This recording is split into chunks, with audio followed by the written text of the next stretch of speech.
Today we go to war with the newest generation. It has to be said, these emotional terrorists are doing great damage to my household, and I've got to say something about it. Newborn babies in America, find your place and stay in it. Keeping me up all night so I can't sleep. Every time I try to eat, you got to start crying. Throwing up on my shoulder every time I try to burp you. Who poops 8 times a day? Who does that? That's a minimum 8 times a day. And it's never even solid, right? You're 3 weeks old and you think you run this house? This is my house. With that said, hey, this is comedy. I love my kid, right? My kid, he's a good kid. You know, I mean, he doesn't speak. I don't even think he can see. He might be deaf because he doesn't listen. He doesn't react to anything. But he's really good at ruining our lives. Listen, we love him. We love him to death. But at the same time, it'd be nice if he was like a deaf mute. I'm just saying, like, it's not that I want him to be that way. If it was like a temporary thing. You know, with all the medical advancements that we have today, there has to be a way that we can just give drugs to newborns. Like, we are a pharmaceutical culture.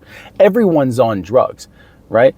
I don't trust women who drive minivans because the vast majority of them are off their ass on Xanax. It's just true. Listen, I'm from Northern Virginia. Everyone knows that. The wine moms, the soccer moms, they're zannied up, taking the Dodge Caravan to Tyson's Corner Mall, you know, just getting into trouble. You know, daddy likes his quiet time, and this little terrorist just doesn't understand that, you know? He doesn't understand that he's bottom of the totem pole in this house, that he needs to obey. And the fact that he cost me so much money while at the same time not bringing anything in is incredibly disrespectful, and I'm gonna hold that against him until the day that I die. Get a job. Stop being lazy. You eat us out of house and home, but what are you doing? Become a content creator. That's the thing we do in our family now, I guess. You know, if a 19-year-old Brooklynite with a room temperature IQ can monetize her chihuahua on Instagram, why can't this kid do it? Do something. You got tons of adorable clothes that I was happy enough to spend all my money on. You know, let's take pictures of you and just sell them online. That sounds terrible, and I know that. Let's not do that. The dark web's a thing. I love my kid, right? He's the future.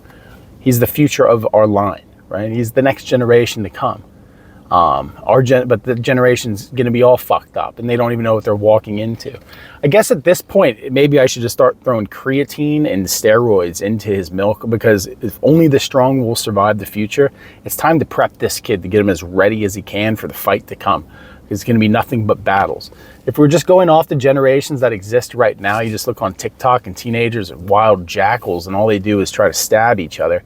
What does that mean for the future? What does that mean for the next generations that are coming up? Because I'm an old dad. Those jackals are going to be raising their little brats to be just like them. So I've got to teach my kid right now. It'd be like playing hockey without a stick. You're going out there with bad intentions, right? Kids got to have bad intentions. Like you almost at this point, you almost have to raise a bully, right? Because he's got to be a bigger bully than all the bullies out there. Because it's just a world of bullies now. There's no nice kids. The nice kids just die off. And if we can't make him a juiced up toddler, we just got to teach him to code at a super young age, teach him AI so we can start building shit coins that he can hawk off to the big dumb kids. That way he can just take all their money and hire security guards, get them through junior high. The world that my son is inheriting is a terrifying one. Yes, it is. But by God, I will prepare him for it. Right? This little kid is going to be ruthless. And it starts now. I'm about to build a ring and have him fight our mascot, Logan, just daily for training. In our household, it's the Agogi, and he's going to have to fight. You might have to go take out one of the neighbors to prove that he is ready for combat. If you don't get that, it's a history thing. It's fine. Americans don't read. We have a public education. I understand that. But no, he's a bundle of joy, and I have no regrets, and I love him. What a gift he is to us at 3 o'clock in the morning every night. What a gift he is to us. Because there's nothing better than waking up in the middle of the night and having someone scream in your ear as you're scraping shit off of their butt. Nothing better. What a gift. Thank God. But it's the life we choose as a family man. It's the life that we live. It's the sacrifices that we make to know that our seed will live on, that our bloodline goes into the future, right? Is it worth it? Time will tell. He might be an asshole. He might be ugly. He's a good looking kid right now. Blonde hair, blue eyes. This whole generation, my family are all blonde hair, blue eyed. don't know what happened, because none of us are like that. That recessive gene is just coming out this generation. That Swedish gene is just expressing itself. But I can't wait to see him grow. I truly can't. I can't wait to teach him sports. Only thing is, I'm going to be old. Maybe I should have had a kid when I was 17 like everyone else in my high school did. And now that they're grandparents at 37, you know, maybe it was better for them, because I'll be 60 years old when this kid graduates college, which means, like, you know, I really got to stay on edge to make sure that, like, I can take him when the time comes. Because if you're not a guy, you don't understand. At some point, you want to challenge your dad in one way or another. You know, you want to take him out. Take out the old guy. You've been fearing his dad's strength your entire life, and at some point, you hit a growth spurt, and that testosterone's really peaking, and you just want to fight the old man. But I'll be like 58 years old. You know, am I still going to have that dog in me at that time? I'm just going to have to load myself up with testosterone replacement therapy until I die, because I will go out on my shield before I let this midget beat me in fisticuffs. It ain't going to happen. I'll take his knees out, give him the old Tanya Harding. No, but he's a gift. He's a gift, and I love him, you know. He's an amazing boy, and he's my legacy, and I resent him so much, but I love him, right? Is it toxic? Yes, but it's supposed to be.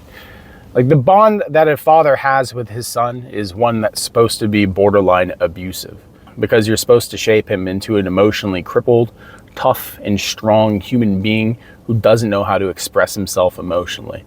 This is how it's done. This is how it's always been done. And I'm ready for that. I'm ready for the challenge ahead of me. The only thing we have to do now is make sure that he survives the inevitable doomsday that we have ahead of us, I guess, and hope that we're better armed than our neighbors are, because this is America and there's guns everywhere. And, you know, the fall is coming, everybody. That's what they say. So to prepare myself, I've been going to the gym and taking Zumba classes, really getting ready for the inevitable fight that's ahead of us, right? The social decay in morality. It's going to come to a point where the frustrations just boil over onto our streets, and we have to defend ourselves, defend our families. And at that point, I've been doing Zumba for like 3 months now, and I'm going to be a weapon. Like I said, I love my kid, love the family, but by God, I mean, listen, being a father's not easy. And am I going to regret when he's bigger and he's not tiny? Yeah, probably. I'm going to miss that. You know, you do, every time he changes sizes and clothes, it's sad. It's sad. You know, you're like, oh, he's not going to be that tiny anymore. He's just going to get bigger and more of a threat. And, you know, and it's a beautiful thing.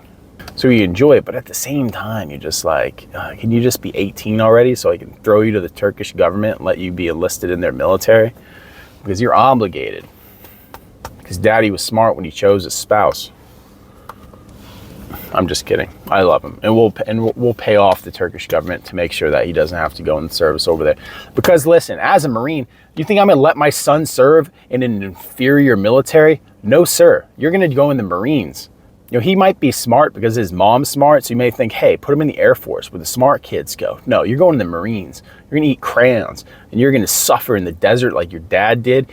You're going to become an alcoholic for 4 years, regret every decision, but be super proud that you actually put on the uniform. That's what you're going to do, because your daddy's a little angel, and he loves you.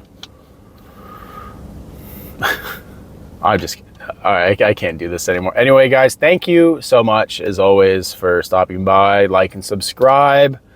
This is all just fun and games. I love my family. I love my kid. I do everything for them. But, yeah, a lot of you guys don't understand that. You think this stuff is real serious. It's not. But, hey, thanks again. Like and subscribe. All that. Become a member. Give us money. It's always a good thing. And we love you. Have a good one.